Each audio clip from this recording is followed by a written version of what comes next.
सभी को जय सिया राम।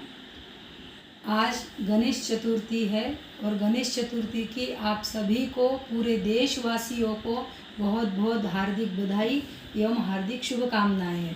गणपति बाप्पा मोरया, मंगल मूर्ति मोरया। आज गणेश उत्सव ऐसा उत्सव है हमारे भारतीय संस्कृति का, भारतीय परंपरा का, कि आज हम हर घर में गणेश जी को बैठाते हैं, विराजमान करते हैं, स्थापित करते हैं और 10 दिन तक बड़ी श्रद्धा भाव से, बड़े आनंद से उनका पूजन अर्चन आराधना करते हैं। हम गणेश जी का पूजन अर्चन तो करते हैं, आराधना तो करते हैं, 10 दिन तक आनंद से उत्सव मनाते हैं, लेकिन हमने कभी बारीकी से, सूक्ष्मता से गणेश जी के स्वरूप की ओर ध्यान दिया क्या? यदि नहीं दिया तो हम इतना ही कहना चाहते हैं कि हम जिस भी देवता का पूजन करते हैं, हम उसके स्वरूप की तरफ ध्यान दें तो हमें कुछ तो भी वह स्वरूप, उनका स्वरूप, कुछ उपदेश, कुछ सीख दे के जाता है। और गणेश जी का स्वरूप हमें क्या सीख देता है? तो गणेश जी के स्वरूप में सबसे पहले हम देखें तो सबसे पहले गणेश जी के कान जो है वो बहुत बड़े कान हैं, सूप के जैसे आकार के कान हैं। और सुपड़े का काम क्या होता है कि जब भी हम अनाज को फटकते हैं, अब आजकल अनाज फटकने की ज़रूरत नहीं रही है, क्योंकि आजकल सब रेडीमेड पैकिंग का ही इतना स्वच्छ अनाज आता है कि उसको चुनना, फटकना कोई ज़रूरत नहीं बची आज। लेकिन फिर भी पहले जब हम अनाज को फटकते थे तो अनाज सूप, जब अनाज फटकता था तो जो भी उसमें धूल रहती थी, कांटे कंकर रहते थे, वो सामने सामने करके हम उसको बाहर निकाल देते थे और अच्छा अनाज जो होता है वो उस सूप में रहता था। कहने का तात्पर्य यह है कि किसी ने हमें कुछ भी कहा या कुछ भी सुनाया तो उसमें से पॉजिटिविटी का ही हम हमारे भीतर रखें, और सामने वाले ने जो भी नकारात्मक चीज़ें, निगेटिविटी हमें बताई, हम उसको बाहर फटक के निकाल दे। उस गंदगी को, उस धूल को, उस कांटे कंकर को हम हमारे भीतर जगह न दे, उस विघातकता को हम हमारे भीतर जगह न दे। विधायक ही बात हम हमारे भीतर में रखें। मानो गणेश जी के कान हमें यह उपदेश देते हैं कि अच्छी बातें हम ग्रहण करें और बुरी बातों को हम बाहर निकाल के फेंक दें। उससे क्या होगा कि हमारे भीतर भी गंदगी नहीं रहेंगी, और हमारे भीतर गंदगी नहीं रहेंगी तो हम किसी के पास में उस गंदगी को बोलेंगे भी नहीं, तो सामने वाले के भीतर भी गंदगी नहीं जाएंगी। मानो गणेश जी के कान हमें यह उपदेश देते हैं। गणेश जी के कान तो बहुत बड़े हैं, लेकिन गणेश जी की आंखें बहुत सूक्ष्म है, बहुत बारीक है। आपने बारीकी से देखना गणेश जी के स्वरूप को, गणेश जी की आंखें बहुत बारीक होती है। मानो गणेश जी यह कहना चाहते हैं कि सुनो, बहुत कान बड़े रख के सुनो, किसी का भी सुनो, लेकिन एकदम किसी को शरणागत मत होना। हमारा क्या होता है, किसी का प्रवचन अच्छा लगा, किसी का 2 बातें अच्छी लगी, हम इतने तुरंत उसके शरण में जाते हैं। प्रणम्य सभी है लेकिन शरण्य हर कोई नहीं रहता, इसलिए उसका बारीकी से परीक्षण करो, अन्वेषण करो उसका, और बाद में ही उसके चरणों में अपना शरणागत भाव रखो। हम बाद में ही उसके चरणों में हम शरण हो। जैसे हम कहते हैं ना, गुरु करे जान, पानी पियो छान के और गुरु करो जान के, तो ऐसे ही किसी को भी अच्छी तरह परख ले, पहचान ले, अन्वेषण करे और बाद में ही उससे हमारी मित्रता बढ़ाए, या कोई सद्गुरु व्यक्ति हो तो बाद में ही हम हमारा शरणागत भाव अर्पण करें। हम ही जल्दी करते हैं शरणागत होने की, और बाद में फिर हम ही उनको नाम रखते हैं। इससे अच्छा पहले ही परख लो, पहले ही जान लो, पहले ही अन्वेषण कर लो। मानो गणेश जी की आंखें हमें यह उपदेश देती है कि बहुत सुनो और बारीकी से, सूक्ष्मता से अन्वेषण करो, बाद में ही किसी के चरणों में प्रणाम करो, उन्हें शरण जाओ।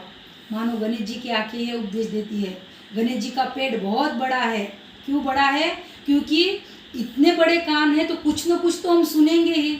तो इतना हम अनाज पचा सकते हैं पेट में, तो किसी की 2 बातें हम पचा के नहीं रख सकते। हम जहाँ तहाँ बातें उगल देते हैं, इसकी उसके पास, उसकी उसके पास लगा देते हैं, तो इससे झगड़े हो गए ना, और तो कुछ होना नहीं है। मानो गणेश जी का पेट हमें यह उपदेश देता है, यह सीख देता है कि इतना अनाज पचता है तो किसी की 2 बातें भी हम पचा के रखें, जहाँ तहाँ उगलने का काम न करें।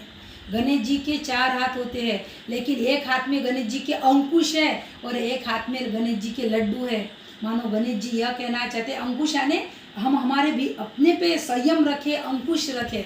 गणेश जी मानो यह कहना चाहते हैं कि लड्डू तो खाओ लेकिन संयम रखते हुए खाओ। और गणेश जी के हाथ का लड्डू हमें यह भी उपदेश देता है कि हम स्वयं पे संयम रखेंगे तो दूसरे को खिलाने की सोचेंगे, हम खुद खाएंगे तो दूसरे को क्या खिलाएंगे।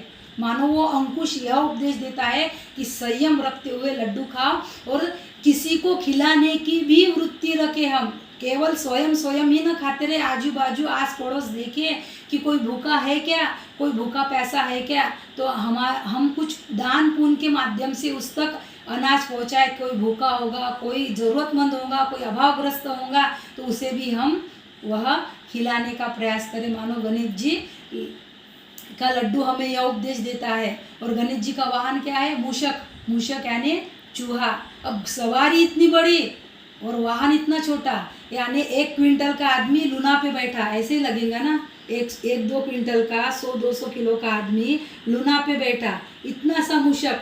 मानो गणेश जी की सवारी। और मूषक चूहे का स्वभाव क्या है? वो खाली नहीं बैठता। चूहा उद्योग का प्रतीक माना जाता है। किसी के हम दिया बत्ती लगाते उसमें की बाती लेके आ जाता, कोई धागा लेके आ जाता, कोई सरकी लेके आ जाता। हम मूंगफली खाते, मूंगफली की छिलके ही अपने बिल में जमा करता। चूहे का स्वभाव क्या है? उद्योग का प्रतीक माना जाता है चूहा।